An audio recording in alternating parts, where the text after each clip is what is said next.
Te katsotte nyt ihka ensimmäistä ajopeliä ja samalla muistaakseni ensimmäistä pelikonsolipeliä, mikä mun lapsuuden taloudessa oli niin sanottuna koko versiona. Tätä ennen meillä on ollut PS1 kanssa yleisestikin mukana tullut Demo One, ja nimenomaan se vuoden 1997 demopelien levy, jossa nähtiin Disneyn Herkulesta ja Abe's Odysseyt. Nimensä mukaisesti peli tarjoaa mahdollisuuden pakoilla lain kouraa eksoottisilla autoilla.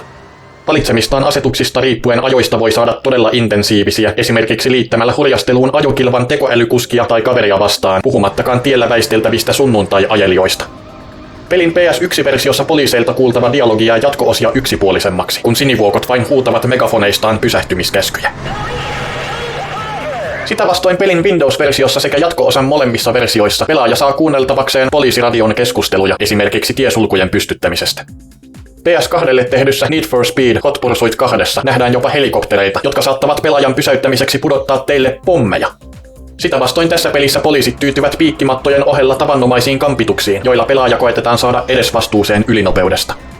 Tosielämään nähden poliisit ovat kuitenkin armollisia, sillä monesti ainoa kiinni jäämisen seuraus on sakotus, mikä tässä pelissä ei merkitse kuin vilkkuvaa sakotuskylttiä, nuhteita sakottavalta poliisihenkilöltä sekä pientä kilpailumenestyksen vaarantavaa pysähdystä.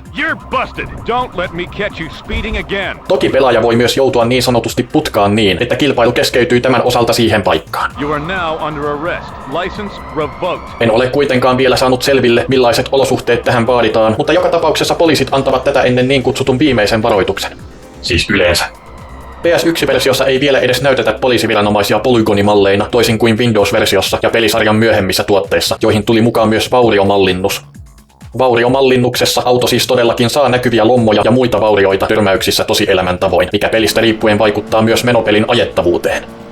Jatko-osan PS1-versiossakin pystyy jo näkemään ihmisiä niiden autojen sisällä, kun taas Gran Turismo-sarjan peleissä ihmisiä alettiin nähdä vasta PS2-peleissä sarjan 4. pelistä alkaen. Mielelläni katsastaisin tulevaisuudessa myös tämän pelin jo monesti hoetun jatko-osan, joka tunnetaan Euroopassa nimellä Road Challenge ja Amerikassa nimellä High Stakes. Tämä kyseinen peli minulla aikanaan olikin, mutta yhtenä päivänä meidän silloinen pleikkari oli heittäytynyt niin hankalaksi, että raivopäissäni tulin heittäneeksi pelilevyä niin lujaa, että se posahti säpäleiksi lattialla. No, jonkin ajan pelikieltohan siitä minulle aiheutui, mutta sen jälkeen elämä jatkui melkein kuin mitään ei olisi tapahtunutkaan. Pieni kiusaus tosin on, että metsästäisin kyseisen pelin PAL-version vielä jostain. Mitä taas tässä videossa käsiteltävään peliin tulee, niin ajokkien ohella myös niillä ajettavat radat ovat oleellinen osa pelikokemusta.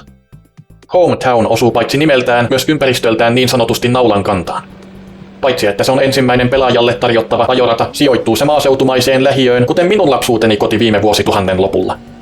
Rata on luonnollisesti myös pelin helpoin, tarjoten lukemattomia mahdollisuuksia vuosisadan kaasujalkaövereille, joita väkevöittää pelin runsas 50 fps:n virkistystaajuus PAL-versiossa. Kaikkiaan pelissä on 9 rataa, siis huijauskoodien taakse piilotettuja ratoja lukuun ottamatta, joista aluksi 4 pääsee ajelemaan vapaasti. Muita ratoja pääsee vapaammin kokeilemaan voittamalla niissä pidettävät tournament-kisat ja viimeisen Empire Cityn aloittajatasolla pelattavan knockout eli pudotuskisan. Ratoihin on siellä täällä sijoiteltu erilaisia oikoreittejä, joilla voi omista ajotaidoista riippuen hankkia etulyöntiasemaa ilman, että peli mitenkään tästä rankaisisi. Kokemukseni mukaan kuitenkin vain tämä yksi oikoreitti on aidosti hyödyllinen, siinä missä muiden ratojen salaja-oikoreitit ovat joko yhdentekeviä tai pahimmillaan haitallisia, jos oikoreitin käytössä sattuu mokaamaan. Käytännössä suurimmalla osalla pelin radoista on Beginner- ja Expert-tason versionsa. Hometownin Expert-versio on Country Woods, Red Rock Ridgelle on Lost Canyons, Atlanticalla on Aquantica ja Rocky Passille on The Summit. Myös Empire Citylle oli alun pitäen tarkoitus olla pidempi vastinpari, mutta syystä tai toisesta tämä jäi tekemättä, eikä vastinparista muistuttavaa tiesulkua enää näy pelin Windows-versiossa. Todisteena tästä Empire Cityn pidemmästä versiosta on se, että sekalaisella nimellä tämä rata on löydettävissä pelin PS1-version tiedostoista. Ne, jotka sitten ovat onnistuneet tämän keskeneräisen aihion aukaisemaan, ovat saaneet vastaansa kaikenlaista, mitä nyt kesken jääneeseen videopeliprojektiin voi liittyäkään. Pelin tekemisen aikaan Need for Speed-peleihin sävellettiin kokonaan omat musiikit, minkä vuoksi siinä olevan musiikin jakaminen ei YouTubessa ole johtanut tekijän oikeudellisiin kompakysymyksiin.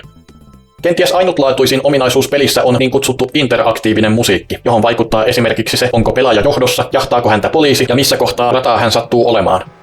Ainakin 5 radalle kautta maailmalle on siis sävelletty ihan omat musiikkikokonaisuutensa. Radat jakautuvat käytännössä 4 sektoriin, jossa luuppaa joku tietty osa radalle sävelletystä biisistä. Osilla on myös 3 voimakkuustasoa, joilla tarkoitan tässä yhteydessä sitä, minkä kokoisella kokoonpanolla tiettyä musiikillista luuppia soitetaan. Hiljaisin eli ykköstaso soi yleensä kisan ensimmäisillä kierroksilla, kakkostaso muilla kierroksilla ja 3. taso vain silloin, jos pelaaja johtaa. Asian hahmottamiseksi on ehkä viisasta, jos katsoja etsii videon päätyttyä soittolistan, jossa eri radoille sävelletyt biisit on kuunneltavissa kaikkine osineen. Ai niin, ja kaikista näistä on sitten rock- ja teknoversiot. Kenties mainittavin pelin musiikkisäveltäjistä oli kreikkalais-kanadalainen Saki Kaskas, joka oli aiemmin päässyt EA:n leipiin Need for Speed-sarjan säveltäjäksi. Tässä videossa käsiteltävän pelin edeltäjän lisäksi hän ehti säveltää musiikkeja Road Challengeen ja myöhempään Porschen autoihin keskittyvään Porsche Unleashediin, joka Euroopassa taas julkistettiin nimellä Porsche 2000. Niin päätä huimaava kuin on hänen teknokategoriaan säveltämänsä musiikki Rocky Pass ja The Summit-ratoihin, on sitä myös hänen kohtalonsa. Hän nimittäin kärsi huumeongelmista ja kuoli fentanyylin yliannostukseen vuonna 2016 vain 45-vuotiaana. Pelin ehdottomasti kannatettavin NS-ajomoodi on Arcade, mikä mahdollistaa näyttävän sivuluisun ja vauhdin pitämisen tiukoilla mutkilla. Sitä vastoin Simulation tuntuu jääneen jonkinlaiseksi realistisuutta epätoivoisesti jäljitteleväksi kokeiluksi, jossa ajokin hallinta on kuin Putinin viimeaikainen järjenjuoksu. Tekoälykuskit kiitävät edelleen kuin arcade-tilassa, samalla kun pelaajan mahdollisuus pysyä huippunopeuksissa ilman tolkutonta heittelehtimistä jää haaveeksi. Pelissä on kaikkiaan 9 autoa, joista 3 saa käyttöönsä joko voittamalla oikeat kisat tai huijauskoodilla. Tämän Jaguarin voi saada huijaamatta, jos läpäisee aloittajatason kaikki tournament-kisat. Mercedes-Benz CLK GTR-auton voi puolestaan saada voittamalla Expert-tason tournament-kisat. Sitten on pelin kehittäjien hatustaan vetämä auto El Nino, joka on kaikilta ominaisuuksiltaan pelin paras. Nykyisessä online-pelien maailmassa tällainen auto johtaisi nopeaan käyttäjätunnuksen bannaamiseen, mutta NFS 3 Hot Pursuitin aikana oli tavallista, että totaalisen läpipelun jälkeen pelaaja palkittaisiin jollain tällaisella. Koska luonnollisesti tämän pelin autot ovat olleet eristyneen lapsuuteni symboleita, halusin ottaa vapauden säästää katsojaa turhalta taustatyöltä, kun minä tässä rallikääntäjän kyvyilläni koetan purkaa lempiautoistani saamat tiedot lyhyiksi tietoiskuiksi. Jos tämä videon osa ei voisi vähempää kiinnostaa, voit skipata tässä mainittuun kohtaan. Ensimmäinen pelin autovalikosta tarjottava menopeli on Chevrolet Corvette C5, jota valmistettiin vuosina 1997–2004. Kyseessä on valmistajansa viimeinen C-malli, jossa oli niin kutsutut pop-up-etuvalot, jotka päällä ollessaan muistuttavat auki olevia silmäluomia. Koska yleismaailmallinen autosääntely kääntyi tällaisia etuvaloja vastaan 2000-luvun alussa, voinee ilman käännösvirhealtista taustatyötäkin uskoa, ettei pop-up-valoja ole sen koommin nähty muidenkaan valmistajien autoissa. Toisena tulee Lamborghini Countach, jonka mukaan olen nimennyt myös Gilotovlogi-kanavan teemabiisin. Tai siis pikemminkin Lamborghini-yhtiön 25-vuotisjuhlaversioksi tehty malli, joka on niin sanotusti sporttisempi versio 5000 QV-mallista. Luonnollisesti malli on koko Countach-sarjan nopein, yltäen 0–100 noin 5 sekunnissa. Kenties koko pelin omalaatuisin ajokki on tämä pillerin pyörittäjää muistuttava konseptiauto, mikä ei edes ole EA:n omaa keksintöä. Tämä ääntämykseltään mahdottoman niminen autosuunnitteluyhtiö valmisti sitä BMWn lisenssillä 90-luvun alussa. Alun perin auto oli suunniteltu korvaajaksi BMWn vastaavanlaiselle M1-autolle, mutta luonnollisesti M1 flopattua markkinoilla BMW oli kitsas projektin suhteen. Niinpä Nazcaa tuli valmistettua ainoastaan 3 kappaletta, joista kaikki olivat Googlen mukaan yhä omistajiensa käytössä 10 vuotta sitten. Sitten vielä ennen muita asioita on yksi juttu, jonka mä oon lapsesta asti halunnut sanoa. Tämän pelin PS1-versiossa Lamborghini Diablo SV kuulostaa Simpsonien Krusty the Clown-hahmolta.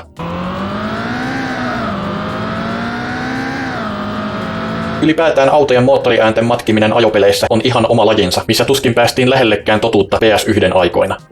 Gran Turismo-sarjankin PS1-pelit tunnistaa leimallisesti juuri siitä tietynlaisesta rengaskumien ulvonnasta, jota käytettiin vielä PS2:nkin puolella Gran Turismo 3:ssa. Kummallista kyllä, vaikka pelin kehittäjät tuskin ovat kasvaneet tynnyrissä, niin myös pelin PAL-versiossa auton nopeus näytetään oletusarvoisesti maileina.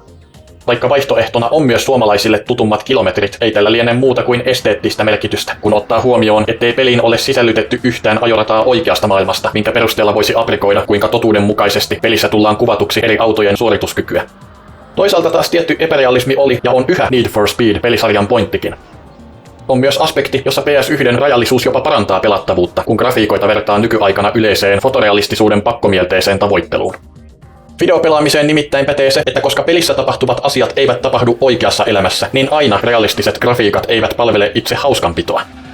Oikeassa elämässä on paljon muun muassa näkyvyyttä haittaavia seikkoja, joiden matkiminen voi pahimmillaan pilata koko pelin, mikäli pelaajalta silti edellytetään temppuja, jotka on helpompi toteuttaa yksinkertaisempien grafiikoiden ympäristössä.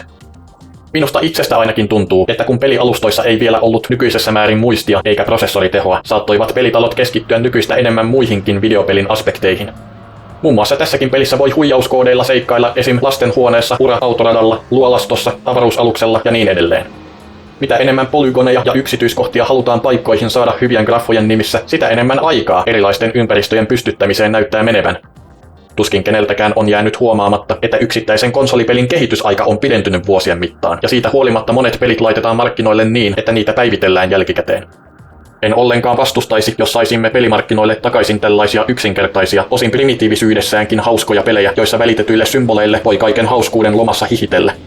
Siksi toisekseen primitiivisiä pelejä on helpompi pelata ilman äärimmilleen viritettyä rautaa, kun näytön ohjainten ja muiden voimavaroja ei kulu myriaadisiin grafiikoihin, jotka pahimmillaan voivat tehdä muuten hauskasta pelistä jopa ankean. Nintendolla on sentään tajuttu haistattaa pitkät liialle realismille ja tarjota pelaajille sitä, minkä vuoksi he Nintendon pelejä ostavat. Muidenkin tekijöiden toivoisi tekevän tilaa PS1-tyyliselle, kokeilevalle ja siten paikoittain huvittavalle videopelikulttuurille. Minusta jopa tuntuu, että kun minusta jonain päivänä aika jättää, minut johdattaa taivaaseen jokin tässä videossa käsitellyn pelin autoista Rocky Passin metsiköiden hyppyristä. Näkemisiin, kuulemisiin ja unelmoimisiin.